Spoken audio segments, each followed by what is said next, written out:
I pretty recently did my iPhone 7 expectations video, which you can check out here, but Apple just unveiled the real deal 3 days ago. Now there's a lot of negative things being said and a lot of people are upset, so let's go through all the new features and see if this year's iPhone is truly the worst one yet. Okay, so the first feature is waterproofing. So finally, the iPhone is water resistant. It is IP67 certified, which means 30 minutes under 1 meter of water should be fine. Now this feature is very welcome, but it's honestly a little bit late. Series like the Samsung Galaxy phones have had water resistance for a long time. Although they did leave it out of the Samsung S6, I do grant you, they brought it back for the S7 and it was in the S5. So it's kind of fair to say that Apple was a little bit behind on this one. The second feature, or lack thereof, is the new design. There isn't one. It isn't thinner, it is lighter by 5 grams, if you want to count that. To put that into perspective though, the iPhone 7 is 96.5% of the weight of the iPhone 6s. They did move the plastic accents for radio communications to the top and bottom edges of the phone, so I guess the back looks a little bit cleaner now. Now, I guess that's nice, but overall you can't be too upset about this because if you looked into any rumors at all, you would know that a design change was off the menu completely. The third feature is the display. Now this is just a joke, honestly. It's 2016. Everything is in 1080p. Everything has been in 1080p for so long now. Things are starting to actually move away to 4K, but no, the iPhone 7 has a screen resolution of barely over 720p. So you can't even watch your favorite YouTubers properly because you can't display 1080p video. What a joke. Not just that, but it's the same resolution as last year's model, 1334 by 750. The S7, which just came out this year, actually a few months ago, so it's even older than the iPhone 7, has a screen resolution of 2560 by 1440. That's 4 times the resolution, almost 4 times the resolution. They do have a wider color gamut on the iPhone 7, which is nice, I guess, but it's still LCD, which makes no sense whatsoever. Why don't you just move to OLED already, Apple? I mean, it's better. Everyone knows it's better. Just move. Now, I could rant about the screen pretty much all day, but this video would be way too long and would probably never get uploaded, so let's move on. The fourth feature is the camera. The cameras on both are actually surprisingly quite a bit better. They both sport an f1.8 aperture compared to 2.2 last year, so thank you, that's actually a good feature. Same megapixels, but 12 is plenty. Also, there's a 4 LED flash now for more power and better color accuracy. Also, it looks like there's a blurry background software tool that will blur the background slightly for you and make your photos a little bit better if you like that feature. For colors though, Apple is pretty much the best with saturation and color accuracy as phone cameras go, so no need really to worry there. The big thing for video makers though is the addition of AIS. This is going to make your video so much smoother. So if say you have shaky hands or you just accidentally shake your hands while you're shooting a handheld, well, AIS is going to smooth all that out so much more.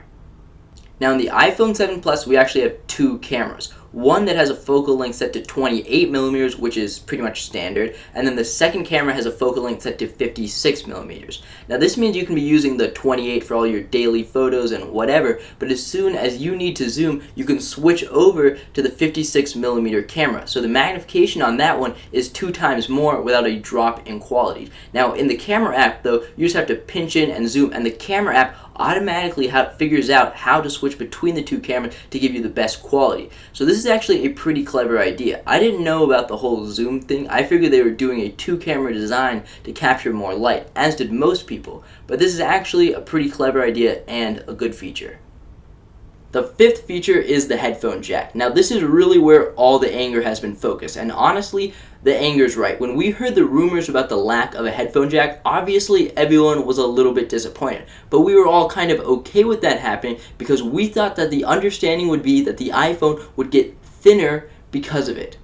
But that wasn't the case. That didn't happen. So basically all that happened was we lost a headphone jack and didn't get anything in return. Now, obviously, removing the headphone jack is the way the industry is going to eventually go, but that's how phones are going to get thinner. Then that's okay, but that wasn't the case here. I mean, you do get a lightning to auxiliary jack adapter for free included in the box, but you know you're going to lose it, and it costs $9 to replace it every time you do. So if the phone's not getting thinner, then why remove the headphone jack? Well, why don't you let Phil Schiller tell you? It really comes down to one word: courage. the courage to move on, do something new that betters all of us. Wow. Wise words that mean just absolutely nothing. Better all of us? I mean, what does that even mean? It didn't better all of us. See, let me show you, Phil. Okay, you're binge watching Netflix or YouTube or whatever, watching Netflix on your low-res 750p screen, but nonetheless, Netflix is really running your battery dry. So now I have to choose whether I want to watch more Netflix or unplug my headphones and charge my phone. You see the problem now? Let me tell you what good old Phil would say to that. You can use our top-of-the-line Bluetooth AirPods and still watch Netflix. Your AirPods cost $160. I hope I don't have to go any further than say that's a bigger joke than the display. Feature number 6, the CPU. So in my expectations video, I actually guaranteed pretty much that there is either going to be an A9X chip or using the A10 chip that's in the iPads. Now I wasn't totally wrong, but I was a little bit wrong. What we have is the A10 Fusion. It's an A10 chip, but to save battery life, Apple underclocked 2 of the cores. It's 40% more faster than the A9 chip, so actually a really big bump, but more importantly, it has 4 cores. I mean, 2 are low power, I'll grant you, but 4 nonetheless, and that's a big step over the A9. Feature number 7, the home button. It isn't a button anymore. It's a force touch trackpad, basically, except it's in the shape of a circle. But there you go, not a big change.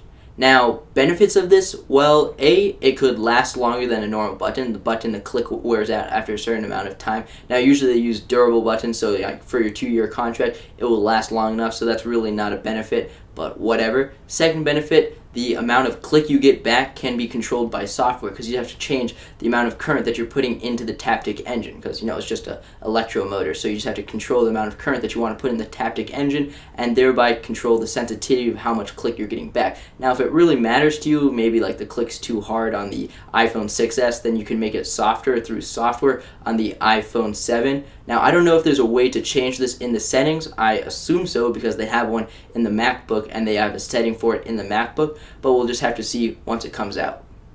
Feature number 8, 32 gigabytes. Okay, so finally the base option starts at 32 gigabytes. Apple, honestly, you couldn't be later to this party, but at least you showed up. From there, you can configure yourself up to 64, 128, or 256 gigabyte options. Feature number 9, the new colors. The space gray model from the 6S is now black. It honestly looks actually way cooler this way. There's also a new jet black model. Yeah, I know there's black and jet black. Stupid name.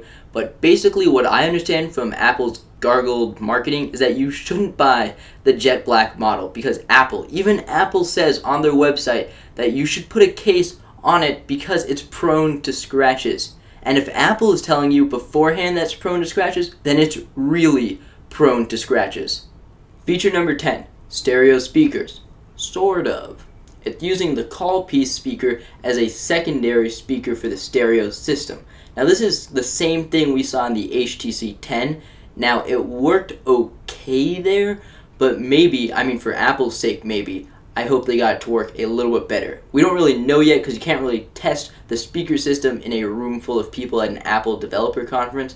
Anyways, there was something good in the iPhone 7 if you couldn't tell, but there was also a lot of bad if you couldn't tell that either. Regardless, I hope you liked this video if you liked it and subscribe to see more like this. My name is Akil Mohideen and I will catch you guys later.